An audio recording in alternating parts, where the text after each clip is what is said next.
Si vous avez des questions particulières pour Sylvia ou pour moi-même, utilisez le QR. On a des gens en arrière-scène. Lisa et Max sont avec nous. Elles vont garder un œil là-dessus. Elles vont tenter de répondre elles-mêmes. Mais sinon, on a ce petit signe-là. Là, on va nous interrompre pendant la présentation pour répondre à vos questions. Si ça vous tente d'échanger, de jaser entre vous, utilisez le clavardage, vous êtes bienvenus. On va quand même garder un œil dessus, mais le clavardage, des fois, ça va vite, alors ça se pourrait qu'on manque des choses. Donc, pour Sylvia et Micheline, le QR ou le Q&A, puis entre vous, le chat. Sachez aussi que le webinaire est enregistré. Après ce webinaire-ci, vous allez recevoir un courriel de suivi, puis l'enregistrement sera inclus dans le webinaire. Alors, sentez-vous bien à l'aise de le partager avec des gens qui n'ont peut-être pas pu être avec nous cet après-midi. Alors, j'ai le très, très grand plaisir, c'est tout, oups, mon Dieu, j'ai le très grand plaisir de vous présenter ma co-animatrice, Sylvia Bernard. Là, il y a quelque chose qui se passe avec ma diapo. Un Et non, instant. Micheline, on t'a fait un petit changement de dernière minute. C'est pour ça, surprise! Ah, bon, OK, je me demandais ce qui se passait. Parfait. Alors, j'ai le grand, grand plaisir quand même de co-animer le webinaire avec Sylvia Bernard, qui est directrice générale à la clé. Alors, Sylvia, je te laisse saluer tout ce beau monde. Bienvenue tout le monde. Merci d'avoir pris du temps aujourd'hui là, pour venir nous rencontrer et venir nous parler de vos besoins. Mais avant de sauter dans le vif du sujet, j'aimerais dire des merci en premier. On ne veut pas les garder pour la fin, on veut au début. Donc, un premier merci aux bailleurs de fonds qui nous permet d'avoir des fonds pour faire cette belle initiative-là avec vous autres aujourd'hui et plus tard et dans les prochaines années. Il s'agit de l'Association des collèges et des universités de la francophonie canadienne. Et on a avec nous la gestionnaire Catherine Rousseau. Et je t'inviterai, Catherine, à adresser quelques mots aux gens qui sont avec nous aujourd'hui. Tu es en sourdine, ma chère Catherine. Je pense que ça va aller mieux comme ça. Merci beaucoup, Sylvia. Donc, comme Sylvia vient de le dire, oui, je suis Catherine Rousseau, gestionnaire du programme Petite Enfance de l'Association des collèges et universités de la francophonie canadienne, la CUFC. Puis je souligne aussi que je suis aussi en compagnie virtuelle de ma collègue Inessa Séré, qui est l'agente du projet Petite Enfance. On est très heureuse de représenter la CUFC aujourd'hui et d'assister à ce webinaire qui vous présentera le projet piloté par la clé, c'est-à-dire la création de communautés d'apprentissage virtuelles pour les intervenants de la petite enfance. Ce projet, en fait, c'est l'une des 24 initiatives de formation régionale et pan-canadienne financées par le gouvernement du Canada à travers le projet Formation et renforcement des capacités des éducatrices et des éducateurs de la petite enfance, administré par la CUFC, mais en partenariat avec le Comité de gestion nationale en petite enfance. Et vous pouvez voir les logos justement dans le bas de la diapositive qui est présentée à l'écran. Donc, vous avez les logos de tous les partenaires. Nous sommes convaincus que les communautés d'apprentissage virtuel contribueront au recrutement et au maintien en poste des éducatrices et des éducateurs francophones de la petite enfance en Ontario en renforçant leurs capacités et en développant des stratégies qui répondent spécifiquement à leurs besoins. En terminant, je voudrais te remercier, Sylvia, de nous avoir invités aujourd'hui et je vous souhaite à toutes et tous un excellent webinaire. Merci beaucoup, Catherine. C'est un plaisir de travailler avec la CUFC. On va parler de bailleurs de fonds, mais des projets comme ça, ça prend aussi des bons partenaires. Et heureusement, on est choyé dans ce projet-là. Nous avons 3 partenaires de choix. Premièrement, l'Assemblée de la francophonie, qui est un partenaire communautaire qui nous supporte dans ce projet-là, notamment dans la diffusion auprès des membres. Donc, l'Assemblée a aussi supporté nos toutes premières communautés d'apprentissage qui ont débuté là, au mois de janvier. On a aussi un partenaire privé qui est Disquitus, qui travaille avec nous, qui va agir à titre d'expert conseil au niveau de la communauté d'apprentissage des gestionnaires. Et on a la chance d'avoir avec nous Micheline, à qui j'invite de dire un petit mot et qui va pouvoir mettre un autre chapeau que celui de co-animatrice aujourd'hui. Alors, bonjour, merci beaucoup Sylvia. Alors, oui, nous, c'est tout un honneur de faire partie de ce beau projet. Lorsque Sylvia nous a approchés pour sonder notre intérêt à participer à ce projet-là, je pense que c'est sans hésitation, on est tout de suite embarqués dedans parce que je pense qu'on a vraiment le cœur au niveau là, de la petite enfance, puis tout ce que le domaine de la petite enfance fait dans notre communauté. Puis moi, j'en ai témoigné, j'ai travaillé en éducation pendant à peu près 28 ans, puis je sais à quel point les gestionnaires et les éducatrices font la différence dans toute la communauté. Vous jouez un rôle tellement important à tous les jours. Vous travaillez avec des enfants puis vous faites ressortir le meilleur d'eux. Combien de fois j'ai entendu dans ma vie, dans ma carrière, que tout se passe avant 5 ans. Ça veut dire que tout se passe sous votre responsabilité dans vos locaux, sous votre leadership, sous votre bonne gestion, sous votre bienveillance. Alors, puis je sais aussi à quel point vous avez un impact important chez les parents. Savez-vous qu'eux autres là, peuvent partir, aller travailler, faire leur journée de travail, là, sachant que leurs enfants là, sont entre bonnes mains parce qu'ils se développent bien au plan académique, au plan scolaire, au plan affectif, social, et j'en passe, et j'en passe, et j'en passe. Alors, vous offrez là, une tranquillité d'esprit à des parents, puis vous gâtez le personnel scolaire parce que nous, quand on les reçoit, ces petits-enfants-là, là, on sait qu'ils sont prêts à poursuivre leur apprentissage. Quel beau travail, quel impact que vous avez au niveau de la petite enfance. Donc, moi, c'est tout un honneur. Je me sens privilégiée de pouvoir faire partie de ce beau projet-là. Puis je te remercie encore, Sylvia, d'avoir pensé à Discutus. Et on boucler la boucle, ça nous prenait un troisième partenaire, un partenaire institutionnel. Donc, on a fait affaire avec le Collège Boréal et le Collège Boréal va jouer un rôle plus particulier auprès de vous qui êtes là aujourd'hui dans ce webinaire, auprès des éducatrices. Puisqu'ils seront les experts au niveau des communautés des éducatrices. Et on a la chance d'avoir avec nous Josée Latulippe, qui est gestionnaire du Centre d'innovation de l'enfant et de la famille au Collège Boréal.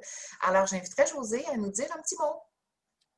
Bien, merci beaucoup, Sylvia. Ça me fait plaisir d'être avec vous aujourd'hui. Merci beaucoup de l'invitation.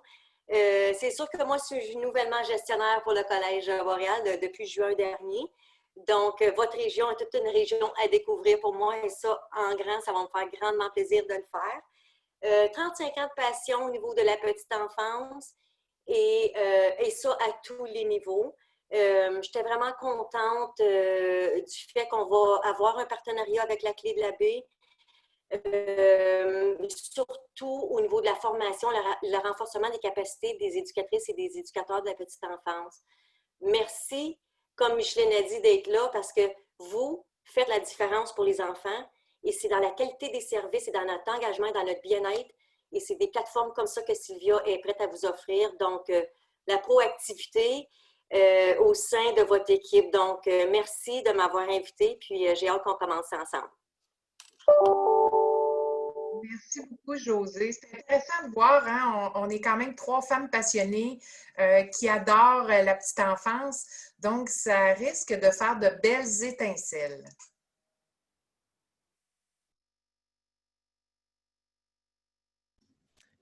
Je suis désolée, j'essaie de repartager mon écran avec vous. Alors, je me reprends.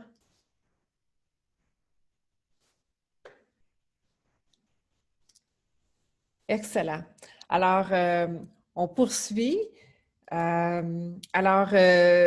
Voici ce qui se passe ensemble cet après-midi. Donc, c'est un webinaire qui se veut une occasion pour vous de vous positionner sur vos besoins et vos défis. C'est sûr qu'il y a un travail là, au préalable là, qui a été fait. On s'est mis dans vos souliers. Puis on a essayé de s'imaginer qu'est-ce que vous vivez comme défi, quels seraient vos grands besoins. Et puis, donc, on a fait un ébauche. Puis cet après-midi, bien, on aimerait ça que vous veniez valider ou peut-être même invalider ce qu'on a déterminé comme grands besoins et défis. Alors, on va vous les présenter un à la fois. Puis, on va vous demander pour chacun de vous dire à quel point c'est très important ou pas du tout important. Fait que le webinaire, c'est comme un gros sondage interactif pas mal court dans le fond. Donc, cet après-midi, ce n'est pas une formation, ce n'est pas une baguette magique. On n'a malheureusement pas le temps de creuser ces sujets-là, mais ça, c'est ce qui va suivre après le webinaire, puis on vous en parle un petit peu plus tard. Alors, je vais commencer tout de suite avec le premier sujet, le premier grand défi qu'on s'est imaginé que vous auriez comme éducatrice, puis c'est celui de contribuer à la vitalité francophone. On se dit, tu sais, on se met dans vos souliers, puis ça ne doit pas toujours être évident d'encourager les enfants, les jeunes enfants à utiliser le français, surtout quand ce n'est pas leur langue maternelle. Puis même quand c'est leur langue maternelle, des fois, ils baignent dans un milieu bilingue ou anglophone ou multilingue. Alors, on s'est imaginé que ça pourrait être un grand défi. On s'imagine aussi, vous avez beaucoup de matériel à préparer, vous avez beaucoup de matériel que vous utilisez pour animer les enfants, voir à leur apprentissage et tout ça, puis ça ne doit pas être évident d'avoir accès aux ressources en français. Et on peut aussi s'imaginer à quel point que ça ne doit pas être évident de gérer les différents niveaux de langue, là. Tu sais, du petit bout de chou, de la petite bonne femme qui est francophone de souche, à l'autre qui arrive avec toutes sortes de langues et qui ne parle pas encore le français. Donc, on s'est imaginé là, que ça pourrait être un grand défi pour vous. Comme éducatrice, tu aimerais faciliter le travail des couples exoganes, de les aider, de les inciter à faire plus d'activités en français en famille. Tu aimerais peut-être intégrer la francophonie dans les moindres détails, dans les moindres activités que tu fais au quotidien. Peut-être que tu aimerais faire le point sur ton identité culturelle également et de penser à tes stratégies pour mieux la transmettre auprès des enfants. Peut-être aussi que tu cherches des façons un petit peu plus positives et créatives d'inciter les enfants à utiliser le français au quotidien. Alors, si le sujet de la vitalité francophone t'intéresse, je t'invite à te positionner et Micheline va un peu vous expliquer comment on se positionne aujourd'hui. Parfait. Alors, selon notre expérience, selon d'où on vient, ça peut varier de extrêmement important à oui, important, mais pas à ce moment-ci.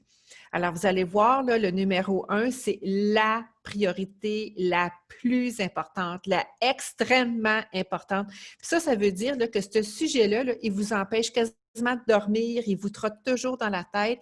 Si vous aviez eu une baguette magique, là, vous l'auriez réglé hier. Fait que c'est ça que ça veut dire quand vous allez voter 1. 1 étant extrêmement important, 2 très important, etc. Et Lisa, qui est avec nous aujourd'hui, elle va compiler les résultats de vos votes tout au long du webinaire. Puis à la fin du webinaire, on va vous partager là, les top 3 priorités que vous aurez identifiées. Alors, Max, tu peux lancer le sondage. Je pense qu'on est prête. Alors, contribuer à la vitalité francophone, est-ce que c'est extrêmement important pour vous à pas vraiment important à ce moment-ci? Allez-y, votez quand on atteint une participation autour de 75 %. On ferme le sondage, puis on partage les résultats.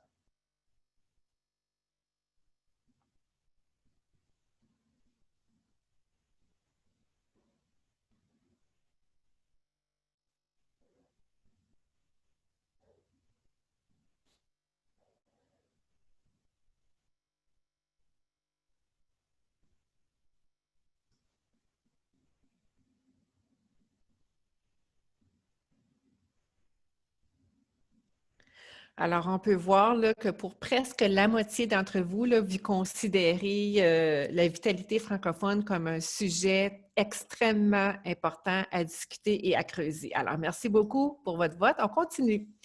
Alors, le tout prochain défi qu'on s'est imaginé que vous auriez, c'est celui de valoriser votre profession.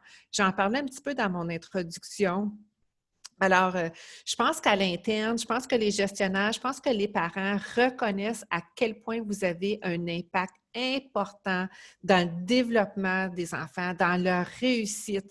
Puis, parce que vous contribuez à leur succès, tant au niveau de l'apprentissage, comportement, bien-être, relations interpersonnelles, toute la question de socialisation, vous contribuez définitivement à créer une société qui est encore meilleure parce que ces enfants-là, là, partent vraiment du bon pied. Mais on s'est imaginé que ce n'est pas toujours évident de valoriser cette profession-là qui est souvent ingrate. Alors, on s'est imaginé que peut-être vous aimeriez ça, creuser ça ensemble. Ça t'est déjà arrivé qu'on t'appelle gardienne et que ça t'a fait dresser le poil sur les bras. Peut-être que tu aimerais partager ta passion pour la profession d'éducatrice pour faire en sorte que plus de gens se dirigent dans cette belle profession-là. Tu aimerais partager des anecdotes positives sur ton travail et partager ta perception des choses par rapport à la profession. Alors, si c'est le cas, on aimerait savoir jusqu'à quel point c'est important pour toi qu'on puisse aborder ce sujet-là dans des rencontres futures. Parfait, allez-y, votez, gardez en tête que le extrêmement important, ça vous empêche presque de dormir, allant jusqu'à 4.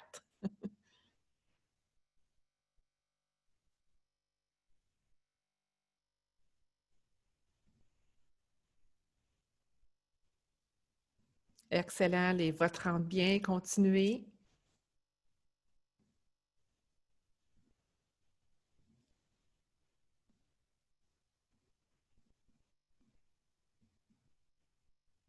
Excellent.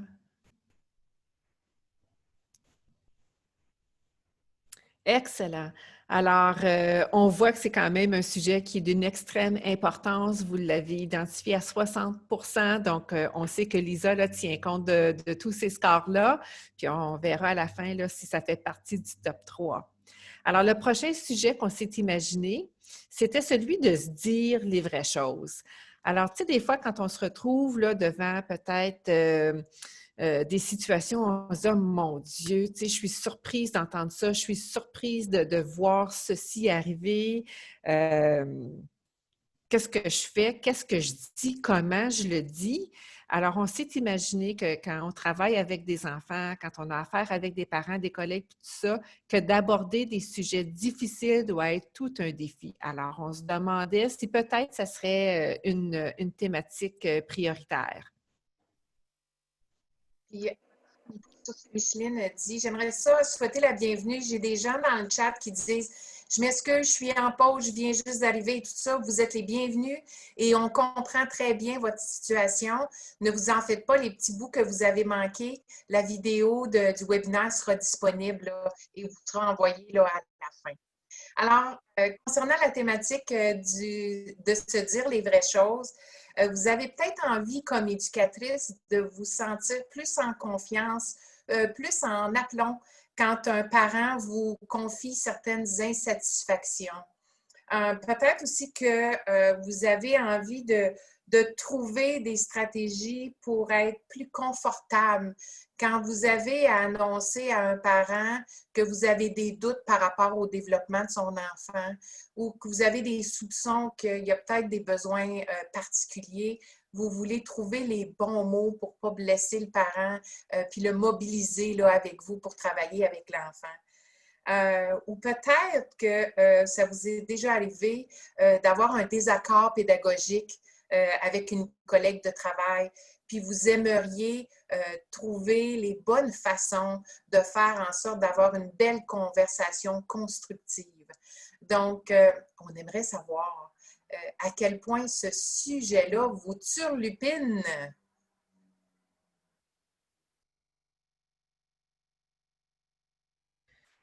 Sylvia et son turlupinage. Alors, pour celles qui viennent d'arriver, un est extrêmement important, là, c'est souvent des choses là, qui nous gardent réveillés la nuit. C'est comme ça qu'on a distingué le 1 du 2.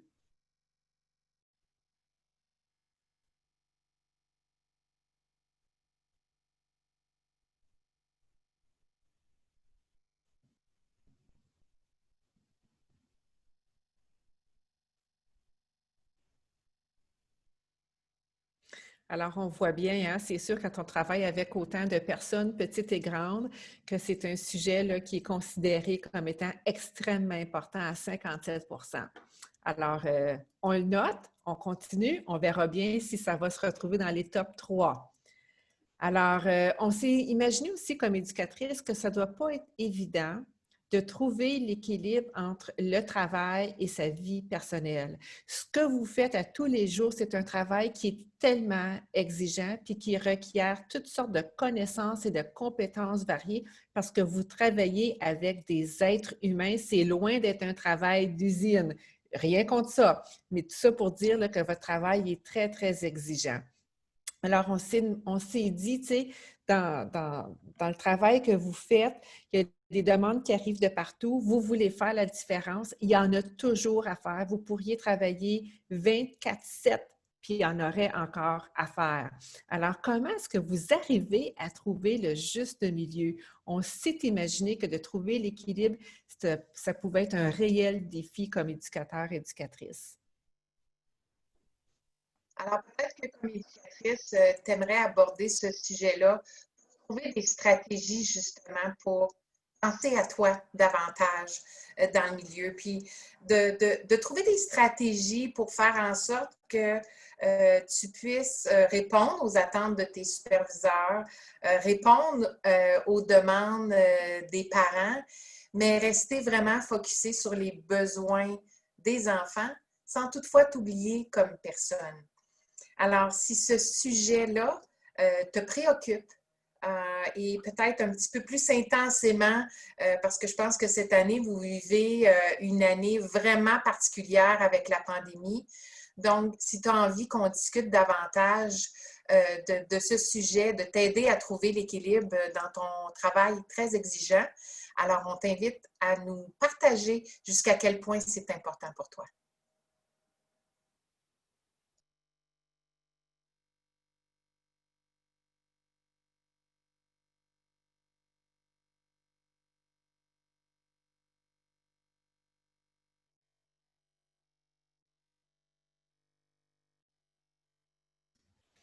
Alors, parfait. Donc, c'est presque, c'est très chaud, là, entre l'extrêmement important et le très important, mais celui-ci, là, a sa barre rouge, là, au très important. Donc, on verra, là, où il se situe parmi tous les autres sujets qu'on discute cet après-midi. Merci, Max.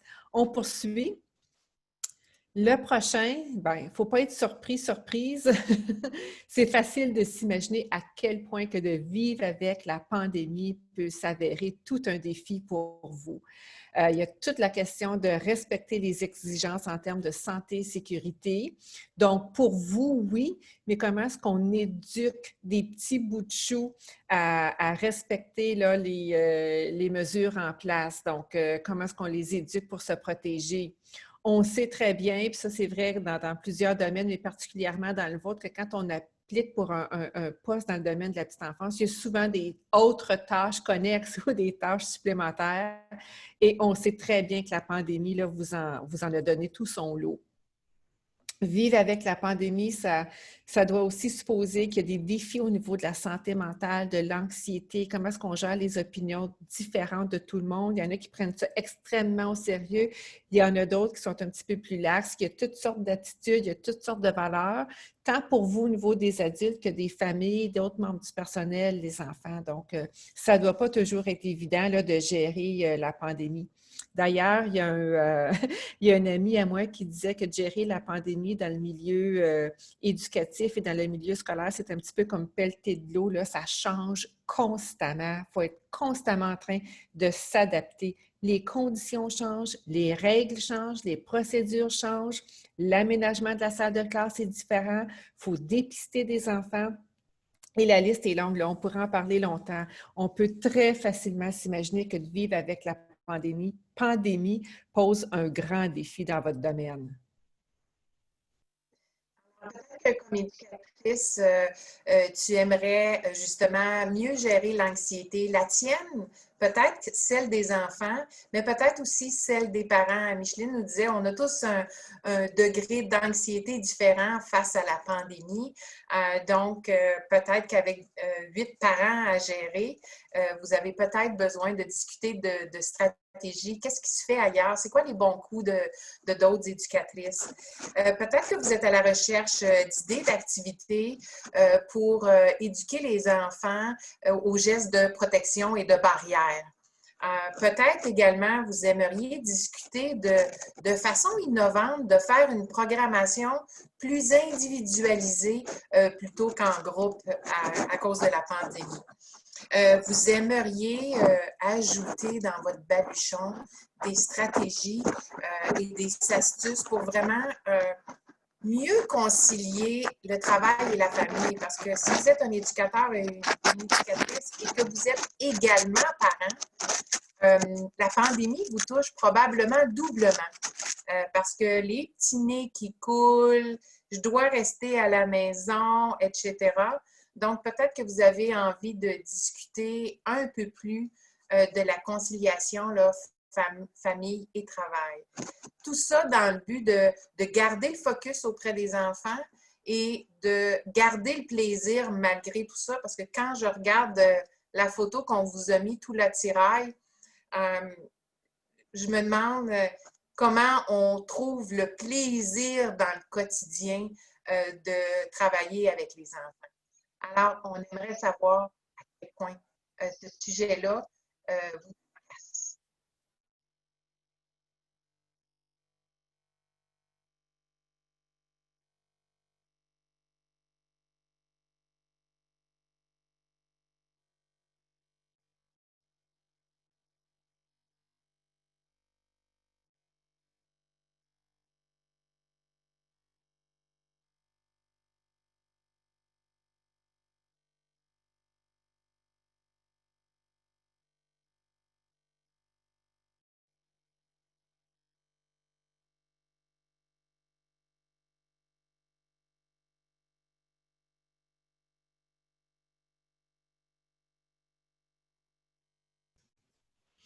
Excellent. Alors, c'est égal. C'est bien noté. Lisa, tu as la chance de noter tout ça. Parfait. Alors, on continue avec la prochaine thématique. Donc, pardon, j'ai un petit problème technique. Alors, toute la question de gérer des comportements. Alors, on sait qu'on est encouragé, puis on sait que ça donne de bons résultats là, d'avoir une approche de renforcement positif. Mais on sait aussi que des fois, le renforcement positif ne fonctionne pas toujours, puis il faut y aller avec soit des conséquences ou des choses comme ça. Puis on a tout aussi notre niveau de tolérance. On l'a dans une famille. Alors, imaginons dans une équipe de travail, il y en a qui tolèrent le bruit, il y en a qui ne tolèrent pas, il y en a qui tolèrent toutes sortes de choses, puis il y en a qui ont un niveau de tolérance qui est un petit peu plus bas aussi. Alors, ça ne doit pas être évident de toujours savoir quelle approche utiliser dans différents contextes. Il y a aussi toute la question d'avoir à adapter nos approches selon les besoins et la maturité des enfants. C'est sûr qu'à notre âge, 6 mois, 1 an, 2 ans, ça n'a pas beaucoup d'impact, mais quand on regroupe des enfants, 6 mois, 1 an, 2 ans, c'est tout un monde de différence. Alors, comment est-ce qu'on fait pour s'adapter selon les besoins des enfants et selon leur maturité? On peut aussi s'imaginer que des fois, il y a des écarts entre nos propres valeurs à nous et les valeurs professionnelles. Alors, comment est-ce qu'on fait pour jongler tout ça? Puis, où est-ce qu'on garde la place à nos valeurs personnelles? Puis, quand est-ce qu'on les met de côté pour adopter les valeurs professionnelles? Alors, on s'est imaginé que la gestion là, des comportements pouvait s'avérer un grand défi dans votre domaine. Alors, peut-être que comme éducatrice, tu aurais envie de construire un outil d'observation efficace. Il ne faut pas se cacher, vous avez des journées très occupées, puis des fois, on voudrait observer, mais on n'a pas les bons outils en place. Peut-être aussi que tu te sens un peu insécure lorsque tu as un enfant qui a des besoins dans et tu aimerais pouvoir en discuter avec ton équipe, harmoniser l'approche pour qu'on puisse là, avoir une façon concertée d'intervenir. Mais en même temps, tu aimerais ça un peu qu'on respecte ton style, ta couleur et ta personnalité. Alors, peut-être aussi que tu aimerais trouver des stratégies pour minimiser les défis. Parce que si on parle d'un enfant qui a des problèmes de comportement dans un groupe, comment je deal avec ça pour respecter aussi les autres enfants du groupe. Alors, si la gestion des comportements dans ton quotidien est un sujet chaud, on aimerait que tu nous dises jusqu'à quel point c'est chaud.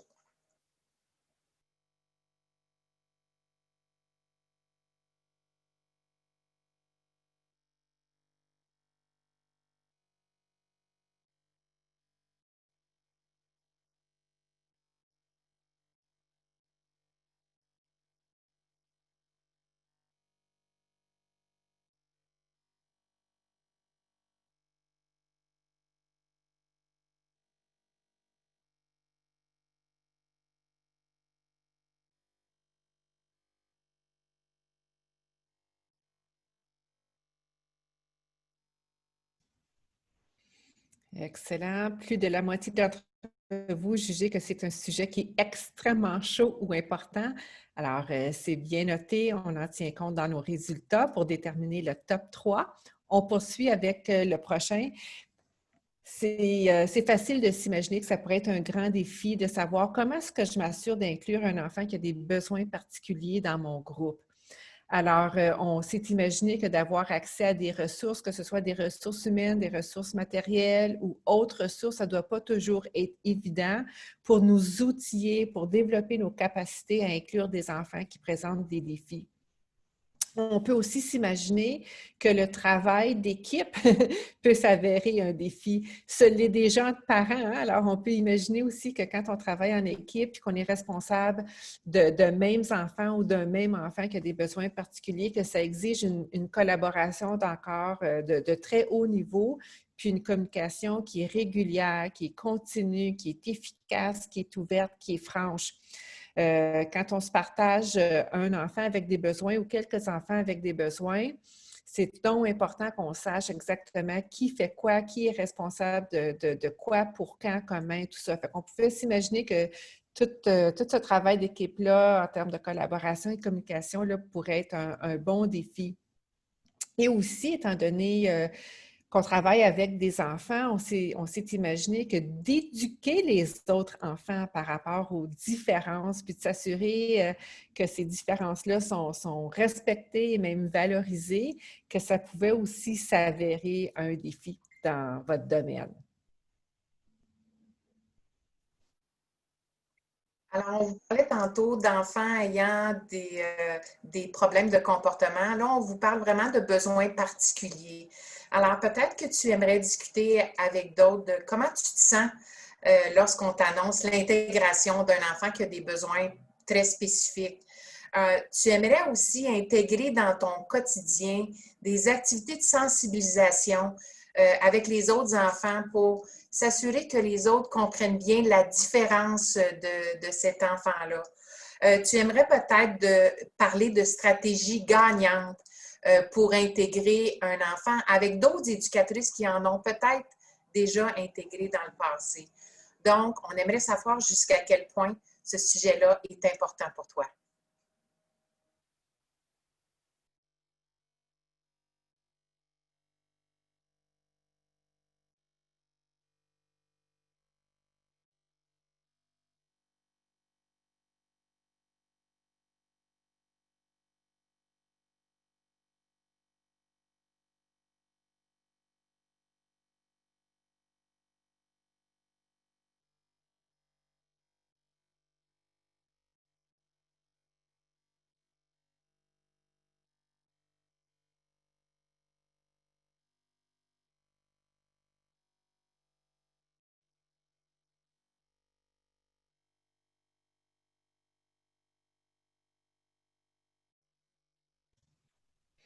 Wow, je pense que visuellement, c'est facile de s'imaginer quel sera peut-être même le top 1 des sujets. Alors, toute la question d'inclusion, d'intégration, là, c'est quelque chose que vous jugez comme groupe, là, comme étant extrêmement important. Alors, c'est bien noté. Merci beaucoup d'avoir participé. On a presque fini. On continue. Il en reste quelques-uns encore. Donc, on poursuit avec faire vivre le programme éducatif au quotidien. On s'est imaginé comme éducatrice que ça pouvait être un défi parce qu'on sait très bien que les enfants apprennent mieux par le jeu, que quand on les rencontre là où ils sont, dans leur intérêt, dans leur loisir, dans leur vécu naturel, qu'il y a de meilleures chances là, qu'ils apprennent quelque chose qui est significatif et pertinent. Mais en même temps, il faut planifier. On ne peut pas juste toujours être en train d'improviser. Alors, on s'est imaginé que toute cette question-là, là, de trouver un équilibre entre la planification puis laisser de la place là, pour l'intérêt des enfants, là, que ça pouvait justement être un défi. Alors, voilà. Oups, pardon. Alors, peut-être que comme éducatrice, tu aimerais saisir tous les petits prétextes d'apprentissage dans les tâches au quotidien. Pas juste les moments d'atelier ou d'activité, mais dans tous les petits moments journaliers. Ou peut-être que tu aurais envie de sortir des sentiers battus, faire la sieste à l'extérieur, vivre à l'extérieur. On en entend beaucoup parler là, dans les derniers temps. Ou peut-être aussi que tu aimerais travailler davantage la créativité des tout-petits. Éviter de tomber dans le piège des produits finis que les parents aiment donc nous demander. Ce serait le fun d'avoir une carte pour la fête des mères. Donc, si ce sujet-là, de faire vivre vraiment le programme éducatif au quotidien, est important pour toi, dis-nous à quel point il est.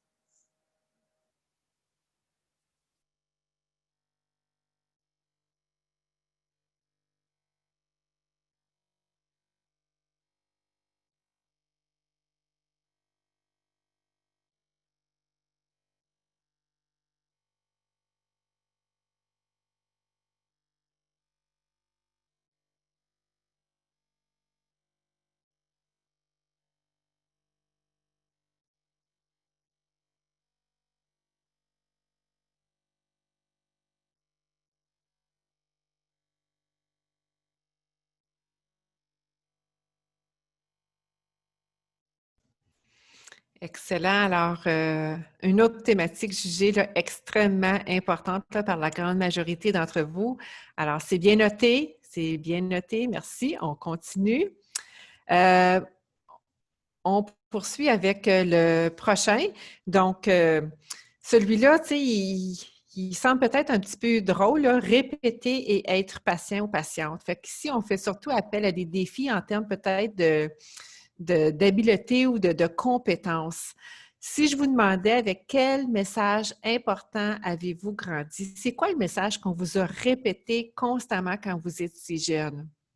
Mais si vous y pensez pour 2 secondes, vous vous dites probablement « Wow, c'est vrai que c'est important ces messages répétés-là parce que ça façonne qui je suis devenue. C'est venu façonner mes valeurs, c'est venu façonner des comportements, des attitudes. » Alors, vous avez cet impact-là chez les enfants et puis des fois, on a tendance à sous-estimer l'importance de la répétition des messages et même des actions. De là, l'importance d'être constant. Parce que dans le fond, quand on sait ce qu'on veut vraiment, quand on sait c'est quoi je vais dire ça comme ça, là, entre guillemets, là, le legs qu'on veut laisser aux jeunes enfants qui nous ont confiés, c'est une façon de déterminer c'est quoi ma boussole. Je m'appuie sur quoi quand j'ai à décider quelque chose, quand j'ai à agir, quand j'ai à m'exprimer, quand j'ai à intervenir. C'est quoi ma boussole qui me guide dans la majorité de mes interventions? Alors, on pouvait s'imaginer que des fois, on est tellement tiraillé qu'on n'en voit plus clair, puis qu'on trouve que tout est important, puis dans le fond, bien, quand tout est important, rien ne l'est. Alors, c'est quoi votre boussole? Comment identifiez-vous? C'est quoi la boussole qui guide vos interventions? Puis, on sait surtout avec des enfants l'importance de persévérer parce qu'il arrive trop souvent qu'on change d'idée, qu'on change de stratégie, puis ça peut devenir décourageant. Puis ici, j'ai le goût de vous raconter la petite histoire du bambou, puis vous la connaissez peut-être déjà. C'est mon Alors, préféré. pardon? Mon histoire préférée. Ton histoire préférée, Sylvia? Alors, mais c'est vrai, j'ai jamais fait pousser de bambou, mais on me dit que c'est vrai. Alors, justement, si je veux faire pousser un bambou, l'année 1, ce que je fais, c'est que je mets la semence dans la terre, je mets de l'engrais, je l'arrose, je m'assure qu'il y a de la lumière, qu'il y a du soleil, de la chaleur et tout ça. Puis là, j'ai hâte de voir ça pousser, mais il n'y a rien qui arrive l'année 1. Alors, à l'année 2, ben, je répète la même chose. J'ajoute de l'engrais, je m'assure que la semence a de la chaleur, du soleil, de la lumière et tout ça.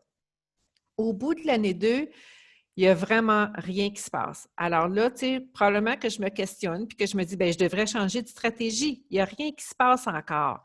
Mais je persévère. L'année 3, je reprends là, les mêmes stratégies, là, engrais, chaleur, lumière, soleil, tout ça. Rien ne se passe. Même chose année 4, année 5.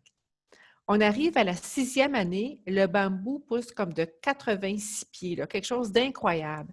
Puis la question qu'on se pose, c'est est-ce que le bambou a pris 6 ans pour pousser de 86 pieds ou est-ce qu'il a poussé de 86 pieds en 1 an, la 6e année? Bien, la question, c'est que ça a pris 6 ans parce que si on n'avait pas persévéré, si on n'avait pas entretenu la semence tout ce temps-là, il n'y en aurait pas eu de bambou qui aurait poussé à la 6e année. Fait qu'il faut la développer, cette compétence-là de persévérer, puis surtout quand on travaille avec des enfants parce qu'il y a tellement de stratégies, d'énergie, d'efforts qui sont mises pour assurer le meilleur développement possible, mais on ne voit pas toujours les résultats. Ce n'est pas parce qu'on ne les voit pas qu'ils ne sont pas là ou qu'ils ne sont pas en devenir comme le bambou. Alors, on s'est imaginé que ce serait peut-être intéressant de creuser cet aspect-là de boussole et de persévérance. Alors, peut-être que comme éducatrice, tu aurais envie de te regarder un petit peu le nombril et de voir quelles sont tes limites à toi. Qu'est-ce que tu ne veux pas franchir? Qu'est-ce que tu aurais besoin pour ne pas franchir cette limite-là et devenir impatiente? Peut-être que tu aimerais voir à des stratégies pour trouver des solutions pour faire en sorte que tu vas trouver le bonheur dans la répétition. Parce que ce n'est pas toujours facile de répéter, répéter, répéter tout le temps.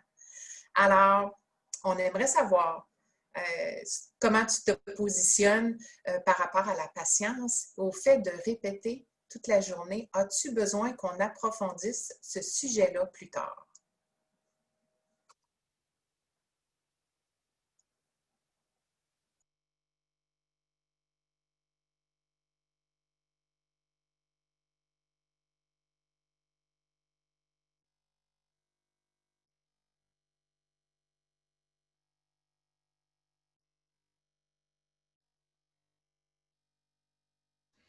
Excellent. Donc, un sujet jugé, très important là, pour la moitié d'entre vous. Alors, merci beaucoup pour vos réponses. Alors, ça, c'était le dernier petit sondage là, qu'on avait pour vous, mais on n'a pas fini. On a encore quelques minutes à passer ensemble parce que même si on a pensé à tous ces défis-là, il y a peut-être d'autres défis qui vous animent, qui vous interpellent, qui font partie de votre réalité, puis que nous, on n'en a pas tenu compte, on l'a oublié. Alors, s'il y a d'autres défis, on aimerait que vous les écriviez dans le clavardage ou dans le chat. Puis, gênez-vous pas là. Allez-y, écrivez-le comme ça vient. On ne regarde pas les fautes, on ne regarde pas la structure de phrase. On sait que vous êtes pressés. C'est vendredi après-midi. Nous, tout ce qui nous intéresse, là, c'est vraiment le sujet. C'est sûr qu'on n'aura pas la chance de l'aborder puis de le détailler un petit peu, mais ce que vous écrivez dans le chat, nous, on l'écrit aussi dans nos notes et puis on va ramener ces sujets-là là, dans un futur rapproché, disons. Moi, je ne le vois pas, le chat. Fait que Sylvia, si tu vois des choses passer dans le chat, là, j'aimerais ça les entendre. Tu es en mute, Sylvia. Alors, allez-y, à go. Vos suggestions sont les bienvenues. Donc, quels sont les sujets chauds que vous aimeriez discuter dans une rencontre de collaboration? qu'on n'aurait pas abordé aujourd'hui dans le webinaire?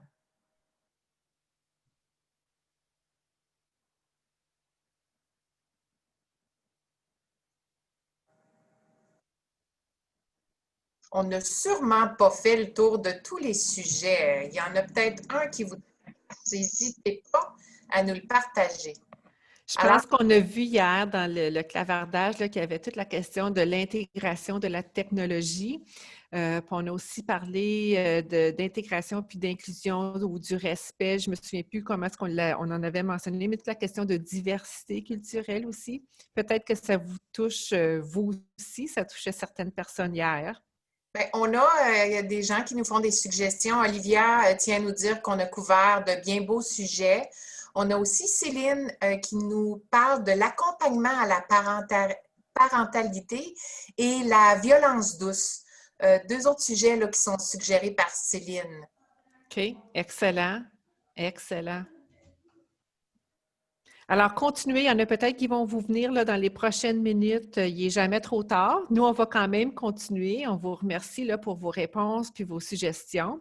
Alors là, on vient de passer là, presque 1 heure à parler de défis. Là, puis là, vous avez peut-être le goût de dire, voyons, Sylvia, Micheline, là, on les connaît, les défis. Là, on fait quoi maintenant avec ça? Là? On va arrêter d'en parler. Est-ce qu'on peut passer à l'action? Bien, en effet, passer à l'action, ça voudrait dire qu'on vous invite à vous inscrire à des communautés d'apprentissage professionnel parce que c'est ça la solution à vos défis. Alors, c'est quoi une communauté d'apprentissage professionnel? Bien, communauté parce qu'on n'est pas seul, on est ensemble, on est regroupé avec des gens qui font le même travail ou un travail très semblable à nous. Puis on est ensemble pour apprendre. Moi, mon père a toujours dit, là, c'est impossible de tout savoir. À tous les jours, on apprend. Puis plus on apprend, plus on se rend compte qu'on en a encore beaucoup à apprendre. Alors, c'est un moment là, pour apprendre. Puis professionnel, bien, c'est parce que ça touche notre domaine d'exploitation. Donc, apprendre ensemble pour se développer professionnellement. De telles rencontres, c'est des belles occasions de collaborer ensemble, de travailler en équipe. Aujourd'hui, on a fait le tour de plusieurs défis, mais à chaque rencontre, on s'assoit ensemble pour en résoudre un à la fois, en commençant avec le plus important, bien sûr. C'est une belle occasion de développer puis d'améliorer ses capacités. Combien de fois dans ma carrière, en échangeant avec d'autres, en étant assis autour d'une table ou autour d'un écran, je me suis dit « Ah, wow! Toi, tu fais ça de même? Hey, j'avais pas pensé à ça. Pourtant, c'est une bonne idée. » Des fois, on est tellement pris dans nos affaires qu'on ne voit pas toutes les autres possibilités qui s'offrent autour de nous. Puis des fois, bien, on est aussi, je vais dire entre guillemets, limité par ce que les autres dans notre entourage de près ont à nous apporter. Mais des fois, quand on sort de notre entourage, on rencontre du nouveau monde, on apprend des nouvelles choses. Ça nous permet bien sûr de se rapprocher puis de briser l'isolement, surtout parce que là, ça se fait en virtuel, fait qu'on a la chance d'être avec des gens de partout en province. Donc, apprendre comment ça se passe ailleurs puis profiter de ces moments-là. Ça nous évite certainement d'avoir à réinventer la roue. Combien de fois qu'on recommence à zéro, qu'on est en train de créer quelque chose qui existe certainement ailleurs dans d'autres lieux. Ça permet aussi de réfléchir sur ses propres pratiques, donc ça vient valider nos forces, mais ça vient aussi combler là, peut-être les limites ou les défis qu'on vit. À la base d'une communauté d'apprentissage professionnel, on croit que 80% du temps, la solution est dans la salle, physique ou virtuelle. Fait qu'on n'a pas toujours besoin d'un expert. Les gens qui font ça, là, qui sont sur le terrain, là, ils les ont, les solutions. Alors, c'est pour ça qu'on croit que les communautés d'apprentissage, c'est riche d'expertise, de connaissances et de compétences. Alors, pourquoi pas les mettre à contribution des uns et des autres? Moi, je l'explique comme ça, mais il y a quelqu'un qui l'explique tellement mieux que moi, et c'est Sylvia. Alors, à la prochaine diapo, là, je vous invite à un petit 2-3 minutes de vidéo pour entendre Sylvia vous en parler avec un petit peu plus de détails.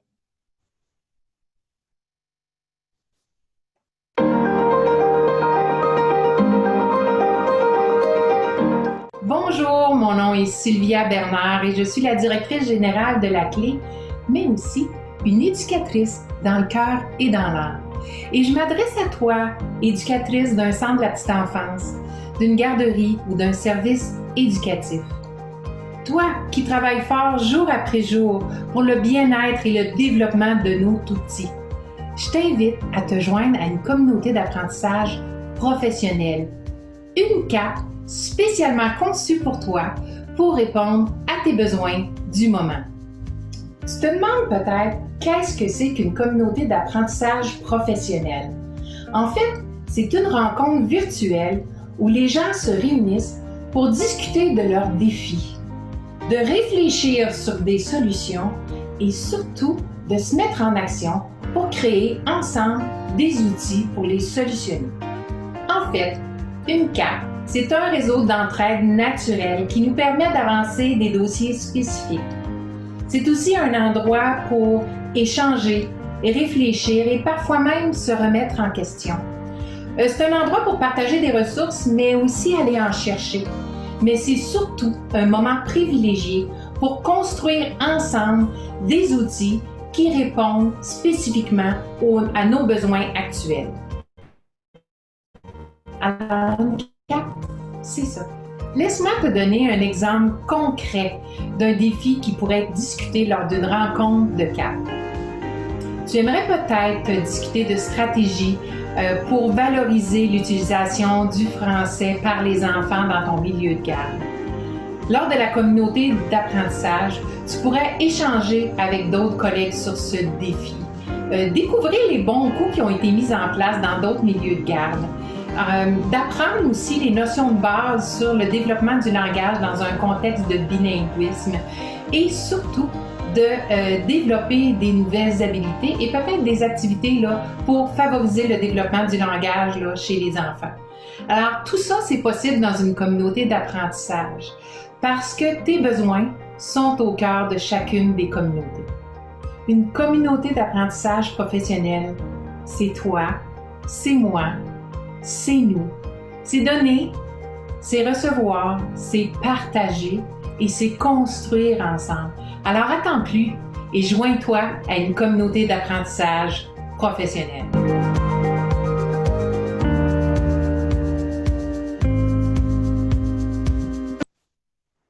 Alors, voyez-vous à quel point que de participer à une CAP pourrait vous permettre de mieux dormir, d'être moins stressé, d'avoir l'esprit tranquille, de pouvoir profiter des meilleurs outils, des meilleures ressources, des meilleures stratégies.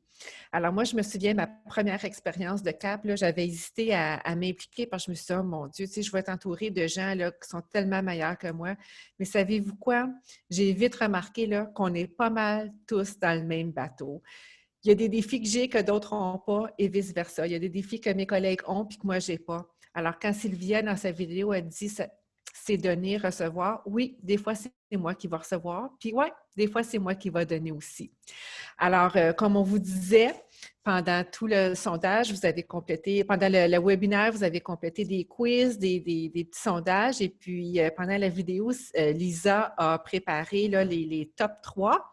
Alors, je vais repartager mon écran pour qu'on puisse aller voir ces vidéos. Et là, j'ai envie, pendant que tu fais ça, Micheline, voir si les participants ont une boule de cristal efficace. Alors, selon vous, ce serait quoi les top 3 des sujets les plus chauds qu'on devrait aborder au départ dans nos premières CAP? Alors, je regarde le chat là, puis je me demande quels sont, selon vous, le top 3. Alors, qui a la meilleure boule de cristal?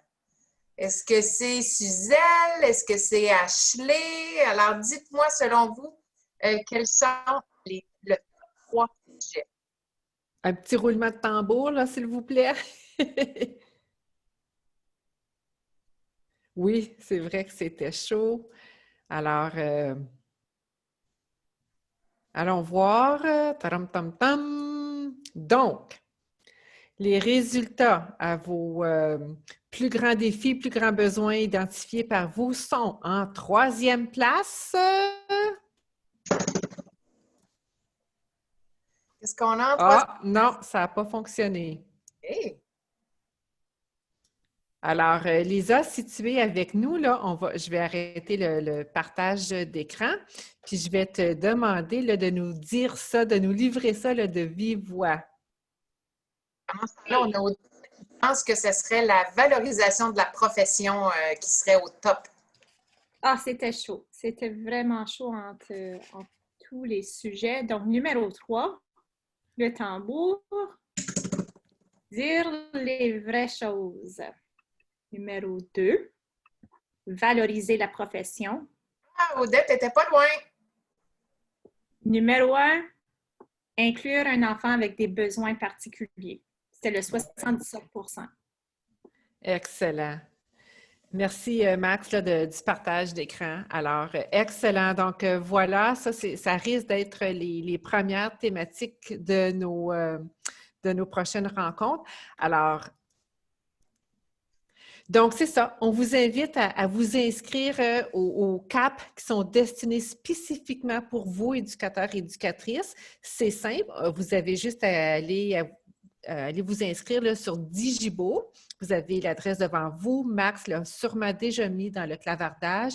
Puis, vous allez aussi recevoir le lien dans un courriel de suivi là, après ce webinaire. Alors, c'est facile pour s'inscrire. On a juste besoin de votre nom, votre prénom, votre lieu de travail, la région dans laquelle vous travaillez et votre adresse courriel. Maintenant, il y a eu un webinaire hier, il y en a un autre cet après-midi. C'est sûr que les places sont limitées. Vous pouvez vous imaginer qu'on ne peut pas travailler 100 personnes autour d'une table. Alors, on a quand même limité le nombre de places. Lorsque vous allez vous inscrire, vous allez aussi recevoir un courriel de confirmation comme quoi que vous êtes officiellement inscrite à la CAP.